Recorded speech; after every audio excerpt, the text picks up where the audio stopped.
Buenas tardes, ¿cómo estás? Es un gusto para mí saludarte en este instante y darte la bienvenida aquí a este espacio, ¿verdad? Esta cita que tenemos todos los jueves. Bueno, estamos ya listos acá en la mesa del alfarero, ¿verdad? Vamos a ver qué Dios nos tiene para nosotros. Así que yo te doy la bienvenida y te agradezco mucho, ¿verdad? Por ese tiempo, ¿verdad? Que tú prestas, por ese tiempo que me regalas para poder escuchar la palabra de Dios, por estar pendiente para ver qué es lo que Dios nos va a decir en esta tarde.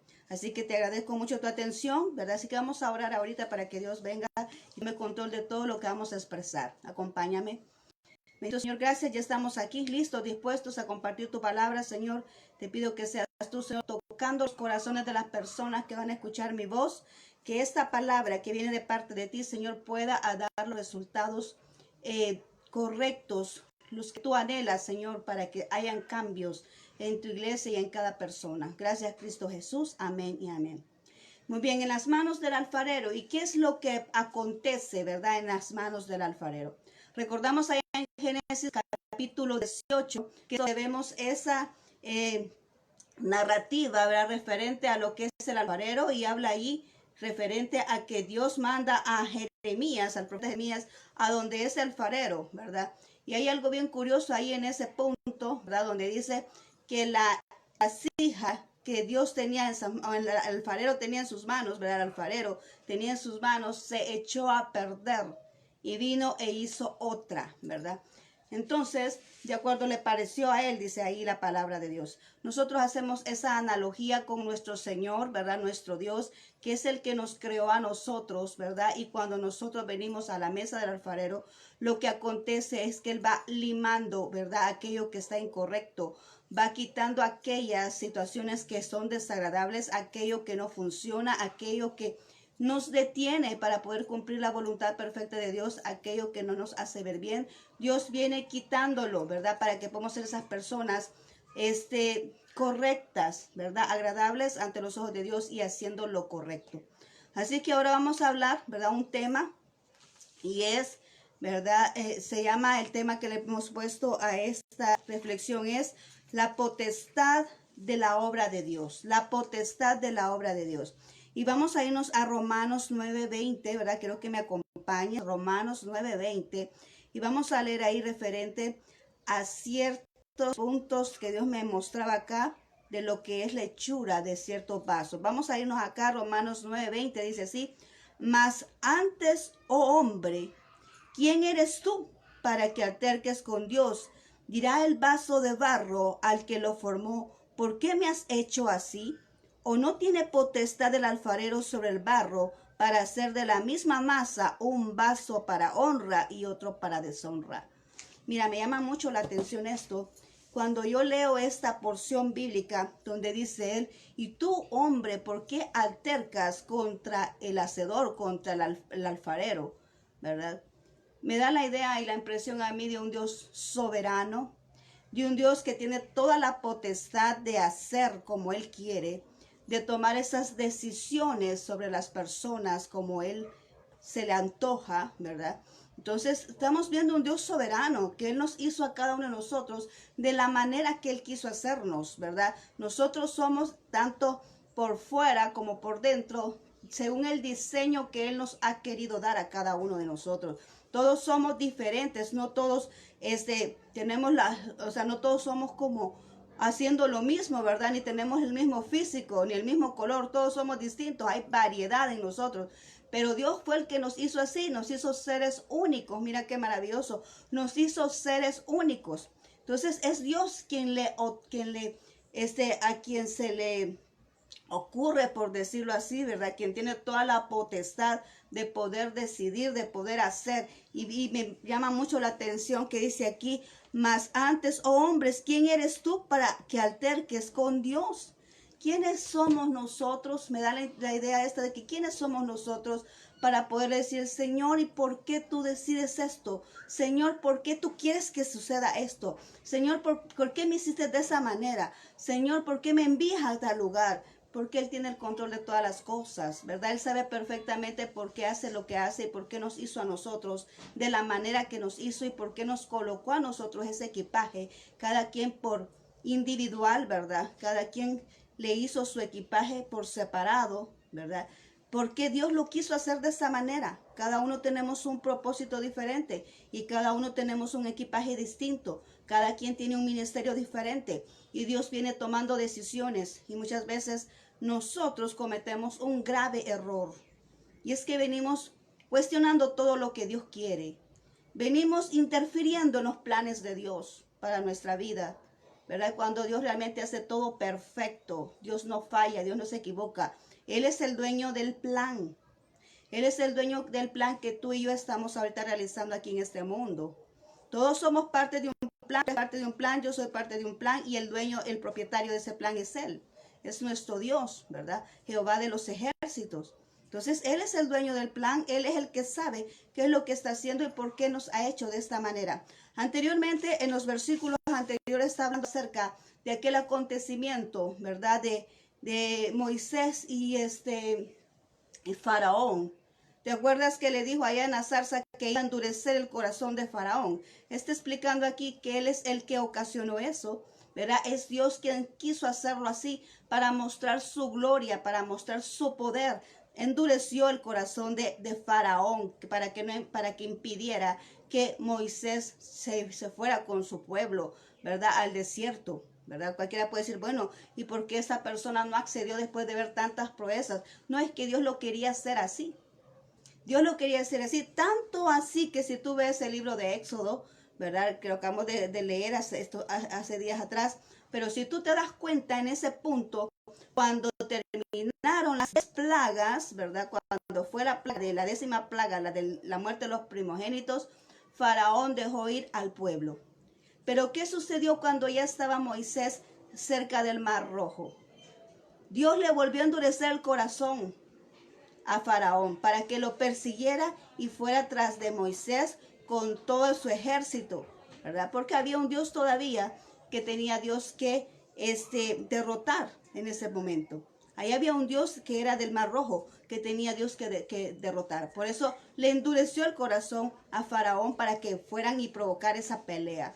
Mira cómo es Dios, ¿verdad? Cómo Él trata con las personas, cómo Él endurece los corazones. ¿Y por qué te quiero decir esto? Bueno, porque a continuación dice aquí, dice a continuación, ¿por qué altercas con Dios? O sea, en ese punto está diciendo, mira, deja a Dios tranquilo, deja a Dios que sabe lo que hace, deja a Dios que Él sabe las decisiones que ha tomado, Él conoce de principio a fin los acontecimientos, siempre y sin duda alguna lo que viene de Dios siempre es mejor que nuestras propias ideas, los planes de Dios siempre son mejores que nuestros propios planes y recordemos que los pensamientos de Dios no son iguales a nuestros pensamientos, amén. Dice Él que sus pensamientos no son iguales a nuestros pensamientos. Él conoce de principio a fin. Él es el alfa y el omega. Él es el eterno. Él conoce todo de principio a fin y sabe lo mejor para cada uno de nosotros. Él es el mejor estratega. Y yo quiero dejarte esto en tu mente. Él es el mejor estratega, ¿verdad? Él es el mejor estratega, el mejor didacta. ¿Verdad? Nosotros es el modelo ejemplar, ¿verdad? No necesitamos otro modelo, tenemos a Jesucristo que es el modelo. Mira ahí los 4 evangelios y te vas a dar cuenta cómo es que Él nos modeló y cómo es que debemos de vivir nosotros, porque Él nos vino a modelar para tener ese tipo de vida. Amén. Él nos vino a modelar para tener ese tipo de vida. El tipo de vida que tuvo Jesús es el tipo de vida que tú y yo debemos de tener para agradar a Dios. Aleluya. Amén. Gloria a Dios. Entonces dice aquí, ¿por qué altercas contra mí? ¿Por qué cuestionas mis decisiones? ¿Por qué cuestionas mi voluntad? ¿Por qué te involucras en venir y entorpecer lo que yo he destinado? En pocas palabras, eso es lo que está diciendo Dios ahí. ¿Por qué alterca el hombre contra Dios? ¿Por qué quiere ordenarle del hombre a Dios lo que debe de hacer? ¿Por qué el hombre tiene que decir esto es mejor que el plan de Dios? ¿Por qué el hombre tiene que decir es mejor lo que yo estoy haciendo que lo que Dios me puede ofrecer? ¿Por qué el hombre tiene que decir eso? Porque en ese plan nos ponemos tú y yo cuando estamos haciendo esto, cuando hacemos esa actitud, cuando venimos y queremos hacer nuestra propia voluntad y creemos que lo que nosotros hacemos es mejor que lo que Dios nos puede ofrecer, cuando nosotros hacemos que nuestros sueños son mejores que los que Dios nos otorga, estamos en esta condición. Estamos aquí altercando contra Dios. Estamos diciendo, Señor, no me parece para qué tú me hiciste nacer en este mundo. Señor, no me parece la bendición que tú me estás otorgando. Señor, no me parece lo que tú estás haciendo y por eso vamos a cambiar y vamos a poner nuestras propias ideas. Así son las personas que son religiosas. Aquellos que son religiosos, que ponen sus propias ideas humanas, sacan unos cuantos versículos de la Biblia, ¿verdad? Unos cuantos versículos de la Biblia, y vienen y los ponen a su antojo para venir y manipular a la iglesia. Son personas que no son personas, ¿cómo se llaman esos? Religiosos, ¿verdad? Dios no quiere gente religiosa, Dios quiere personas que tengan una convicción en Dios, un caminar por convicción, no por emociones, ¿verdad? Ni tampoco de una manera humana religiosa, con sus propias ideas humanas, cuando Dios estableció algo. Entonces por eso dice aquí, ¿por qué altercas contra mí? Dios hizo todo perfecto. Ahí en el libro de Levíticos que estamos leyéndolo ahora, estamos en esa etapa ahorita, en este mes, leyendo el libro de Levíticos, ¿verdad? Ahí nos vamos a dar cuenta de cómo Dios pone todas sus reglas, de cómo Dios pone todos sus lineamientos. De un principio, Él siempre ha tenido cuidado de la humanidad. Y ahí dice todo, hasta ahí vas a encontrar cuando menciona hasta de la tierra, cuando tiene que descansar el 7º año, ¿verdad? Ahí tú vas a ver cómo es que descansa todo, cómo es que Dios se preocupa por la salud de la humanidad. Él es el que creó a la persona y Él es el que pone el manual para que esa persona también tenga esos funcionamientos correctos y óptimos cuando viene y acata toda la normativa de Dios. Ahí tú vas a ver todo eso en el libro de Levíticos. Es una riqueza espiritual ese libro, para que tú veas que Dios tiene cuidado de cada uno de nosotros, que Él nos creó, pero también nos dio el manual para que nosotros estemos en buena condición. Y mira, aquí entra todo eso. ¿Por qué altercas contra mí? Es que no puedo pasar de aquí. Es que Dios me tiene aquí. ¿Por qué altercas contra mí? Dice el Señor. Cuando tú te opones a la voluntad de Dios, cuando te pones a renegar, cuando te pones a quejarte por lo que estás viviendo, estás altercando contra Dios, porque Dios tiene control de todo y sabe por qué te ha permitido cruzar por lo que estás cruzando hoy en día. Dios sabe por qué estás ahí. Dios sabe por qué estás haciendo lo que estás haciendo. Cuando tú estás obedeciendo una voluntad perfecta de Dios, quiero decirte que por muy ridículo o por muy extraño que parezca, todo está bajo la voluntad de Dios y al final vas a entender el propósito. ¿Por qué Dios te permite hacer lo que haces? ¿Por qué Dios te tiene en el lugar donde estás? ¿Por qué Dios te permite las tribulaciones? ¿Por qué Dios te permite los procesos? ¿Por qué Dios te tiene con esa enfermedad? ¿Por qué Dios te tiene en esa circunstancia difícil? Ahorita tú puedes estar renegando. Ahorita tú puedes estar en contra de lo que estás pasando. Pero Dios sabe por qué te tiene ahí. Y en este momento, cuando Dios me tiene por esta línea, cuando tú estés así, lo que debes de hacer es humillarte ante Dios y despojarte de eso y decirle, Señor, tú tienes el control de mi vida, yo me rindo. Amén. Esa debe ser nuestra actitud ante Dios. Decirle, Señor, tú tienes el control de mi vida y yo me rindo, haz lo que tú quieras hacer. Yo te lo digo porque lo he comprobado. Hay momentos, yo renegaba por todo, pero hubo un momento en que yo entendí, dije, mira, Señor, cuando Él me mostró esa línea del tiempo, que Él tiene el principio y el final y que es de Él, que Él conoce todos los tiempos, yo me di por entera, dije, bueno, de nada sirve que esté afanándome y luchándome por mis propios medios, que algo acontezca cuando tú tienes el control de todas las cosas y lo que tiene que suceder va a suceder en el momento preciso en que tiene que suceder. Entonces yo aprendí a descansar. Aprendí a descansar en Dios. Y dije, Señor, mira, yo me despojo de esta condición, yo me despojo de esta carga y toma el control tú. Yo me rindo.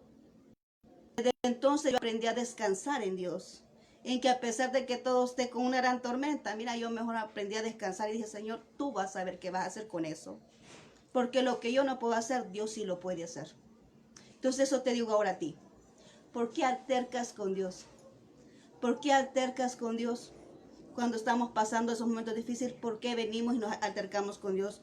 ¿Por qué venimos y contradecimos a Dios de sus decisiones? ¿Por qué contradecimos a Dios en lo que Él quiere hacer? ¿Por qué contradecimos con Dios cuando Él ha tomado una determinación acerca de algo? ¿Por qué venimos y contradecimos a Dios en su voluntad? hacia algo que quiere hacer? ¿Por qué venimos y queremos poner nuestra propia opinión ante la voluntad de Dios? Si nosotros somos la creación. Quiero que tomes en cuenta eso. Nosotros somos la creación. Él es el creador. Nosotros tenemos que rendirnos a Él, someternos a Él, cumplir su voluntad, obedecer a todo lo que Él nos requiere. No somos nosotros los que nos mandamos. Dios nos compró a través de Jesucristo por la sangre derramada en esa cruz. Nos compró a precio de sangre, dice allá en Hebreos, por su propia sangre, no sangre prestada. Por su propia sangre nos compró y ahora le pertenecemos a Él porque Él nos compró a precio de sangre.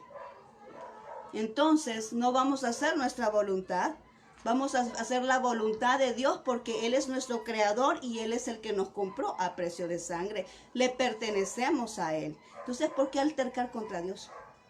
Altercar quiere decir ponerse en contra de la voluntad de Dios. Ponerse en contra de aquello que está aconteciendo y estar peleando y discutiendo con Dios. Y muchas veces hay personas que hasta se resienten con Dios y ya no quieren saber nada de Él. Qué tremendo es eso, la verdad. Entonces aquí nos habla de ese punto. Pero también dice ahí, dirá el vaso de barro al que lo formó, ¿por qué me has hecho así? ¿O no tiene potestad del alfarero sobre el barro para hacer de la misma masa un vaso de honra y otro para deshonra? Y este punto que dice, no tiene potestad el alfarero sobre el barro. Dime tú, ¿qué vas a hacer tú con el poder de Dios, soberano y todopoderoso? ¿Acaso tú puedes vencer a Dios? ¿Acaso tú tienes más poder que Él? Te pregunto. ¿Tienes tú más poder que Él para poder ejercer tu voluntad, lo que tú quieres? Tienes toda esa potestad para decirle, Señor, mira, tú te equivocaste, voy a hacer mejor lo que yo digo, lo que yo creo que es mejor que lo que tú estás planteando. Porque cuando nos ponemos con esa condición de que nos ponemos rebeldes, eso le estamos diciendo a Dios. Señor, creo que mi plan es mejor que el tuyo. Señor, creo que mejor voy a hacer mis propias ideas porque tú las regaste, Señor. Tú te equivocaste, mi Dios.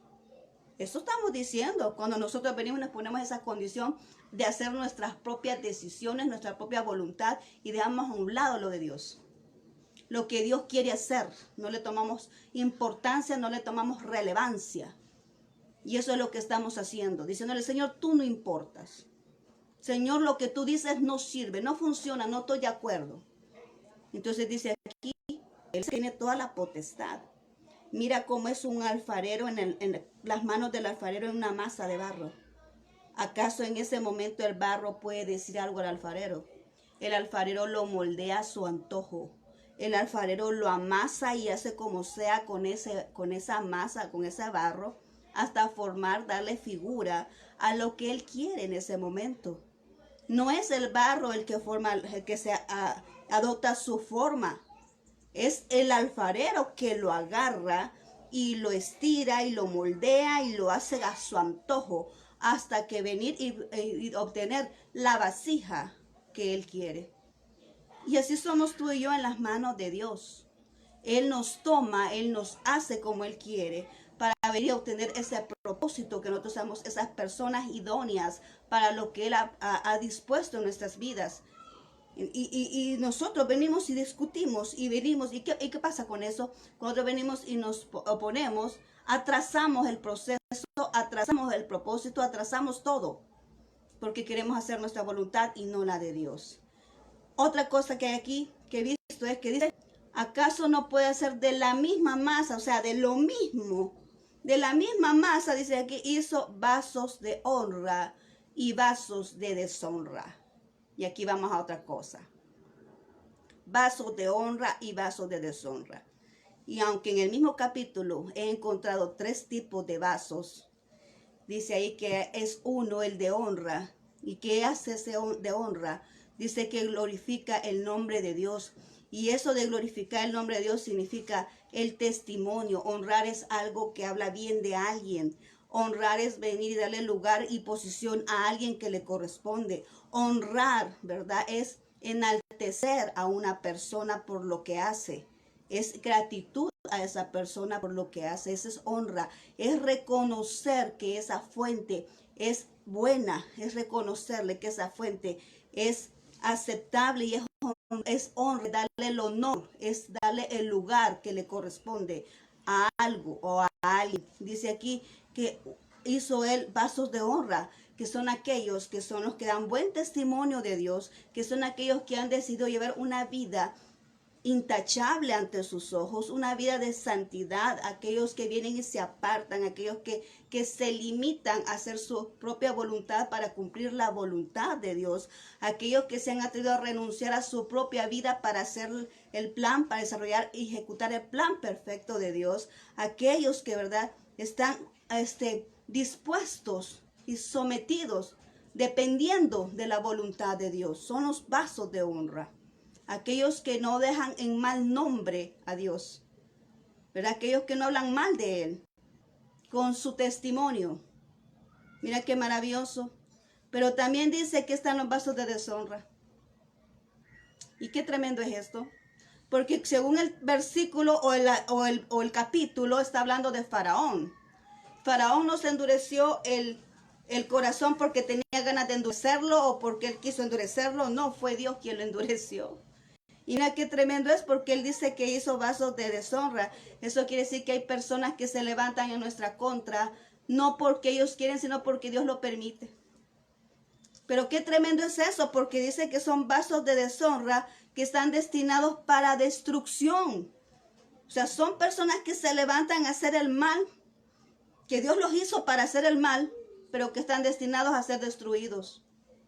Qué tremendo es eso. Yo no quería estar en esa condición. Yo no sé si tú, pero yo no quiero estar en esa condición. Yo no quiero ser un vaso de deshonra. Un vaso de deshonra es que habla mal de Dios, es aquel que deja un mal testimonio, es aquel que no está enfocado en las cosas de Dios, es aquel que siempre está en contra de la voluntad de Dios, es aquel que siempre está negando a Dios con sus acciones. Ese es un vaso de deshonra, el que está poniendo tropiezos a sus hermanos, el que está en contra de la voluntad de Dios, de lo que Él está establecido, de las decisiones que Él ha hecho. Ese es un vaso de deshonra. Y dice, y si tú mismo puedes leer la porción bíblica, ahí dice, lo vamos a leer para que tú veas, ahí en el versículo 22, dice, Romanos 9:22 dice, y si qué dice, si Dios queriendo mostrar su ira y hacer notorio su poder, soportó con mucha paciencia los vasos de ira preparados para destrucción. Esto me indica a mí que ninguna persona que hace las cosas en contra de la voluntad de Dios va a tener una vida larga. Porque dice ahí, ¿verdad?, que los pies presurosos al mal son de vida corta, ya en Proverbios lo dice. La gente vive cortamente por su proceder cuando está en contra de Dios.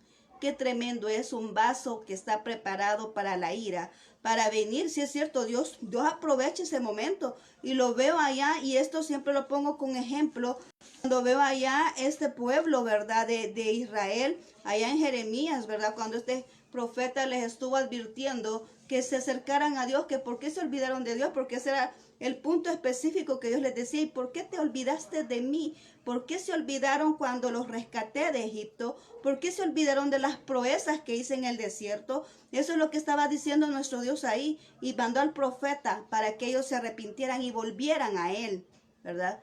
Pero ¿qué resulta ahí? Vino y levantó a Babilonia, distribuyó a la gente, vinieron y los conquistaron, destruyeron el templo, y ellos se llevaron cautivos al pueblo de Israel a Babilonia. En ese momento, Babilonia estaba favorecido por Dios. Estaba favorecido por Dios porque fue una nación que Dios levantó para darle una lección a Israel. Fíjate bien la condición. Babilonia en ese momento Dios la levantó para darle una lección a Israel. Y así mismo pasa con nosotros muchas veces. Dios levanta personas que nos están haciendo la guerra para darnos lecciones a nosotros o para venir y cumplir un propósito de Dios. Porque pueden haber dos situaciones. Uno, porque son consecuencias de tu mala conducta y Dios está trabajando contigo, ¿verdad?, por esa situación, y levanta personas para hacerte entrar en razón. Y hay otro momento, es que cuando tú sin hacer nada como Job, ¿verdad? ¿Y qué hice yo, verdad? ¿Qué hice yo para merecer esto, Señor? Se levantan personas en tu contra poniéndote tropiezos, poniéndote obstáculos, no te dejan avanzar, ¿verdad? Te hacen ver en ridículo cuando tú vienes y te propones hacer las cosas bien. Pero son personas que se levantan porque Dios lo permiten para cumplir un propósito en tu vida. Tú te vas a convertir en un experto. Cuando tú vienes y repites y repites y repites y repites, vienes convirtiéndote en un experto en aquello que repites. Ahora solo tú depende, ¿qué vas a repetir? ¿Algo bueno o algo malo? Porque hay personas que son bien fáciles para aprender las cosas malas. No, eso es buenísimo, o sea, vieron algo malo en alguien, le funcionó, pues yo también lo copio para obtener mis propios intereses. Así piensan una gente. Pero hay quienes que no son así, hay quienes que desechan lo malo y aprenden de lo bueno, y eso es lo mejor, ¿verdad? Eso es lo magnífico que debemos de hacer nosotros. Desechar lo malo y aprender de lo bueno, de aquello que nos hace crecer, de aquello que nos hace avanzar, de aquello que nos hace tener el favor de Dios en nosotros. Amén.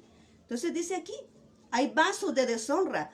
Pero ¿qué pasa con esos vasos de deshonra? Cuando vino Dios y rescató al pueblo de Israel, ¿qué pasó con Babilonia? Y todas las otras naciones que estaban ahí, que se levantaron en contra de Israel. Ahí lo puedes leer ya en los últimos capítulos de Jeremías. ¿Qué pasó? Los destruyó. Mandaron pueblos más fuertes y entre ellos mismos se destruyeron. ¿Por qué? Porque estaban destinados a destrucción, porque eran vasos de deshonra en ese momento. Así son las personas que se levantan en nuestra contra.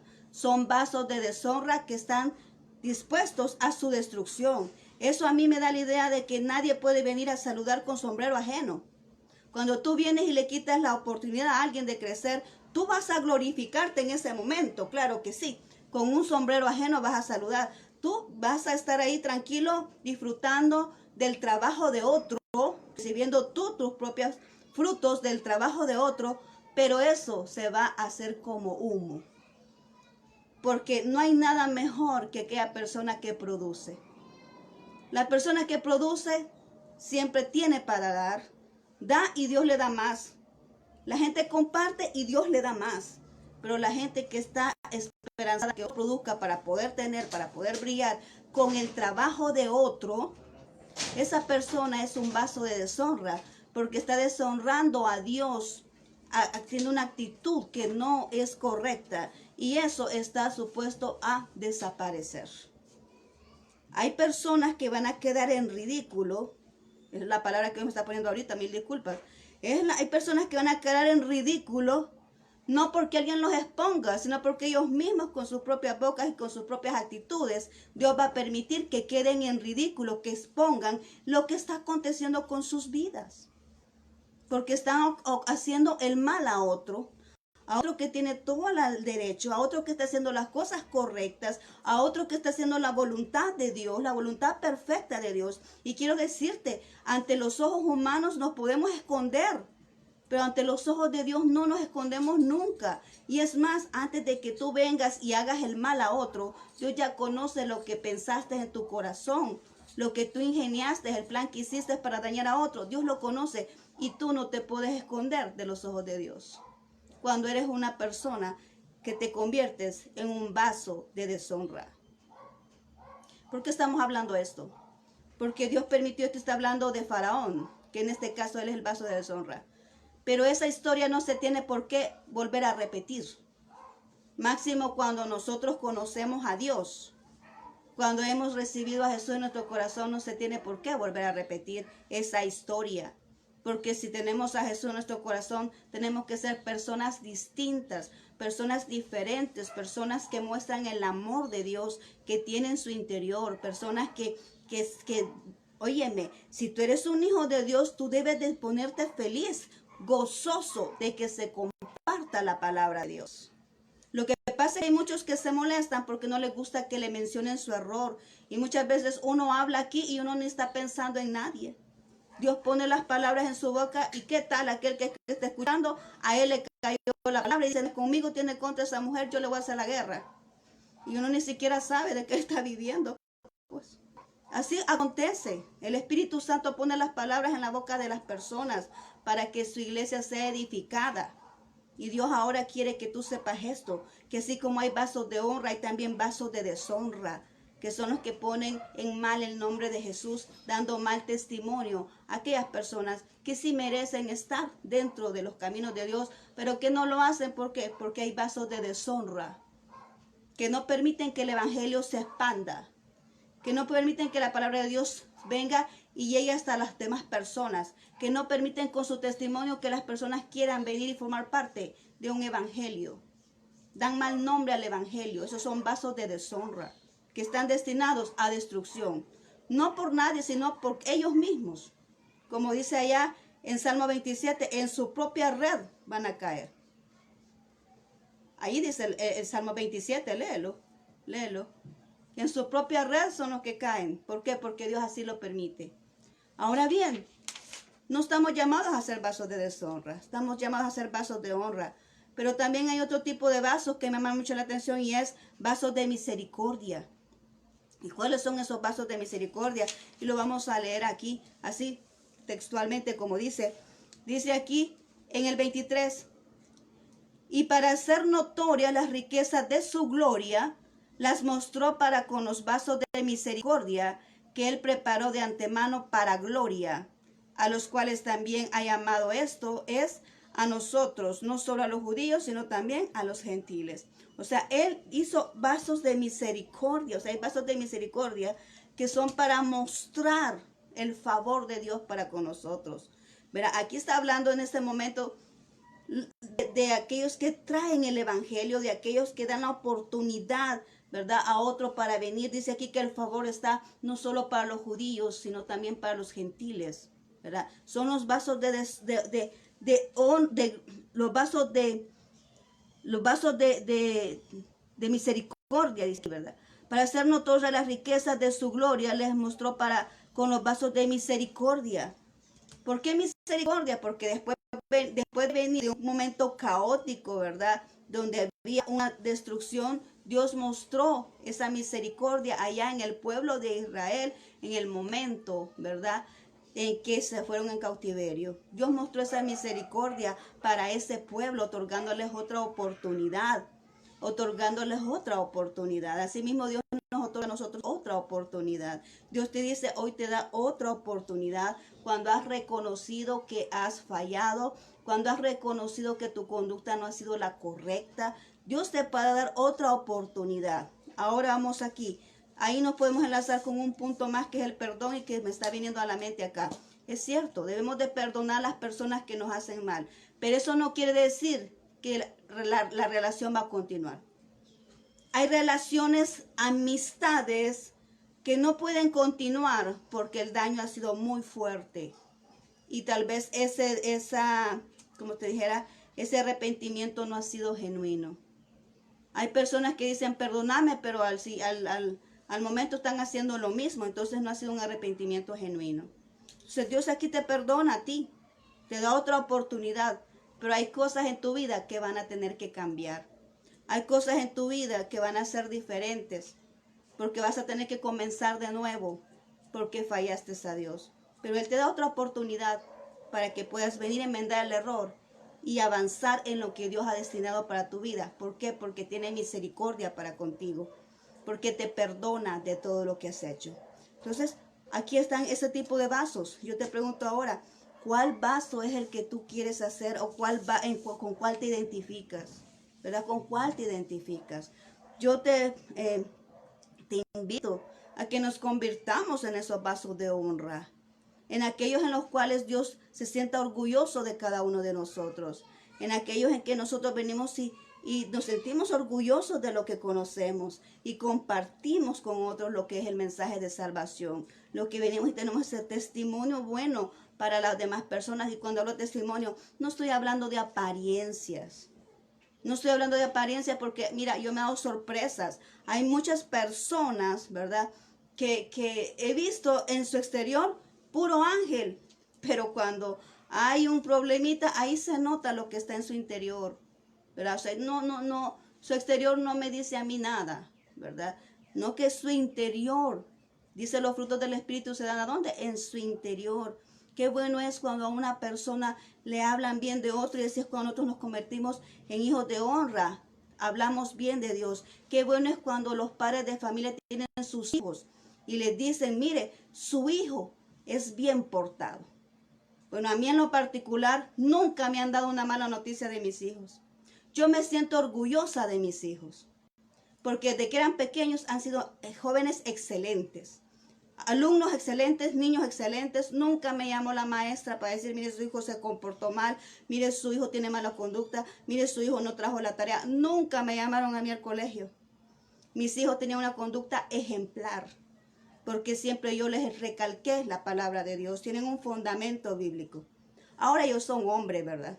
Ahora ya son adultos, cada quien es independiente, cada quien trabaja y ya han hecho su vida.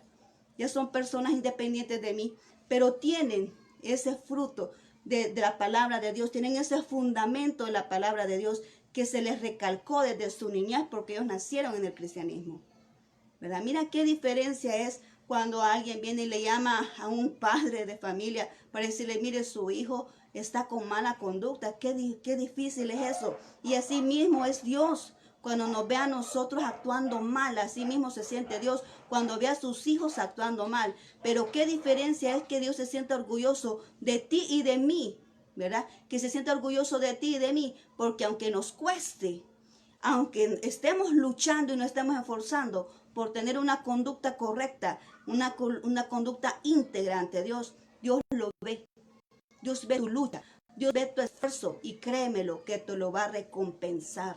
Así que sigue adelante, no te detengas, sé que cuesta mantener una conducta cuando hay muchos problemas, cuando hay muchas tentaciones, pero es necesario hacerlo. ¿Por qué? Porque Dios nos está invitando ahora a hacer esos vasos de honra, no de deshonra que están destinados a destruirse, sino de honra para poder alcanzar la misericordia de nuestro Dios y tener esos favores para nosotros. Amén. Es bien diferente, ¿verdad? Tener esas bendiciones que tener esas recompensas de las malas actitudes que hemos tenido. Es mejor tener las bendiciones porque tenemos agradado a Dios. Y Dios, cuando agradamos a Dios, Él no nos niega nada. Así que esta es la palabra de Dios para ti y para mí.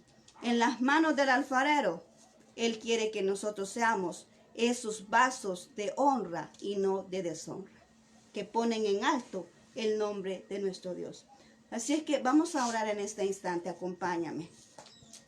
Gracias, bendito Dios. Hemos terminado este tema de ahora en manos del alfarero. Sabemos que eres tú, Señor, el que quieres que nos transformemos cada día, que seamos esas personas íntegras, esas personas ejemplares, no para agradar a los hombres, sino para agradarte y honrarte a ti, Señor, porque es a ti que te debemos ese respeto, es a ti, Señor, que te debemos esa honra, Señor, y te amamos, y porque te amamos, nosotros vamos a mantener esa conducta íntegra, esa conducta de fidelidad para ti, mi Señor, y ser esos pasos de honra. Bendice a cada amigo, cada hermano que ha escuchado esta palabra. Ayúdale, Señor, en sus necesidades, en sus dificultades, en sus tentaciones, en sus debilidades, Señor. Ayúdales, Padre mío, para que puedan mantenerse firmes, estables ante cualquier dificultad. En este momento yo los pongo en tus manos, Señor. Obra en sus familias, Señor, y ayúdales a avanzar en su camino. Gracias, Cristo Jesús. Amén y amén. Muy bien, muchas gracias por haberme escuchado, haberme regalado estos valiosos minutos de tu tiempo. Te deseo un feliz fin de semana, ¿verdad? Ya casi terminamos esta semana. Que Dios bendiga tu vida, ¿verdad? Tu familia. Y nos seguimos viendo. Primero Dios, el día domingo vamos a estar aquí, ¿verdad? Con otra reflexión. Acordemos, tenemos la visión sobrenatural. Así que te espero el día domingo, si Dios lo permite. Nos vemos. Así que bendiciones. Un abrazo allá donde estás. Que el Señor te bendiga.